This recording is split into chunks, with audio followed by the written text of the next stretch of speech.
Olá, eu sou o Dr. Eduardo, do segundo C, e hoje vamos apresentar o nosso trabalho no Brasil, Origens e Manutenção do Subdesenvolvimento.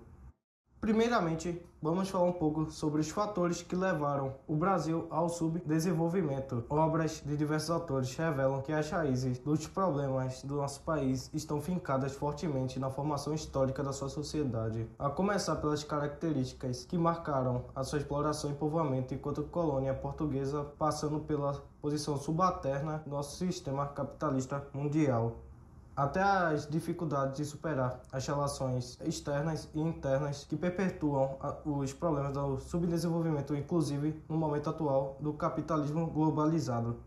Uma das mais fortes imagens autocríticas foi a de Jeca Tatu, inventado por Monteiro Lobato. Não pairava dúvida no entender dele que o personagem caipira, interiorano, preguiçoso e amarelecido pelas doenças representava o nosso atraso, inerte à vida, à ciência, o progresso e desinteressado na busca por mudança. O Jeca tornou-se uma cruel metáfora no Brasil. A chave para entender as razões de alguns países continuarem pobres, embora o padrão de vida tenha melhorado nas últimas 3 décadas e outros enriqueceram, é a produtividade. Como exemplo, a Holanda no final do século XVIII e a Serra Leoa atualmente possui 1.800 de PIB per capita, sendo uma a região mais rica do mundo, enquanto a outra um dos países mais pobres atualmente. Essa diferença deve à capacidade de produzir, mesmo com os fatores de produção, terra, capital, máquinas, trabalhadores, mais riquezas. A grande problemática brasileira é a produtividade estar estagnada há muito tempo. A revista inglesa The Economist chamou o fenômeno de a soneca de 50 anos. A produtividade por trabalhador teve breves aumentos nos anos 60 e 70 e desde então tem crescido a ritmos extremamente lentos. Agora, vamos analisar alguns gráficos que refletem a situação de subdesenvolvimento do Brasil. Esse gráfico apresenta o panorama da saúde pública do nosso país. Nele é mostrado que o Brasil investe 103 bilhões por ano em saúde pública, porém essa quantia atende apenas 75% da nossa população brasileira.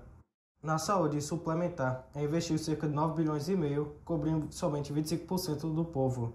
Também expõe a má distribuição dos profissionais de saúde no Brasil, concentrados em grandes centros urbanos. 15% sofrem de obesidade, 25% hipertensão, 6,9% diabetes. Em relação às principais dificuldades do SUS, destacam-se a má gestão e o subfinanciamento. Apenas olhando para esse gráfico, é claro que o abismo do desempenho dos alunos de escolas estaduais e municipais em relação de escolas privadas e federais. Além disso, a quantidade de notas vindas de escolas privadas e federais se concentra na maioria nas regiões Sul e Sudeste, um contraste entre as demais regiões do Brasil.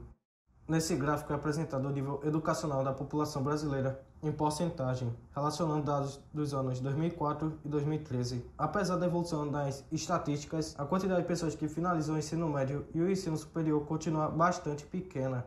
Aqui podemos ver o PIB brasileiro entre os anos 2009 e 2019. Notando o grande salto nos primeiros anos, indo de menos 0,13% a 7,53%. Isso aconteceu devido ao conjunto de medidas adotadas pelo governo em 2009, quando houve o aumento de gastos públicos, redução de impostos e expansão do crédito. Também houve uma notória retração nos anos de 2015 e 2016. Isso porque todos os setores econômicos tiveram uma contração, especialmente na área da indústria, serviços e agropecuária.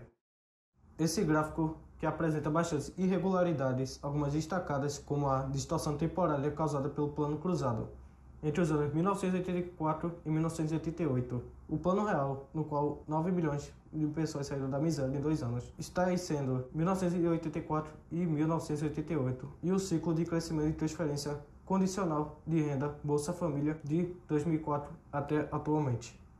A partir desse gráfico, percebemos que mulheres, membros da comunidade LGBTQI+, negros e jovens de 15 a 29 anos são os principais alvos de homicídios do Brasil. Aqui vemos, à medida que a curva se desloca para a direita, os municípios alcançam um desenvolvimento humano maior, e à medida que a curva se torna mais alta e mais estreita, os municípios estão se tornando mais iguais. Que tal agora a gente refletir um pouquinho com algumas charges? Com isso, a gente finaliza o nosso trabalho. Eu agradeço pela atenção. Tenham um bom dia, boa tarde e boa noite.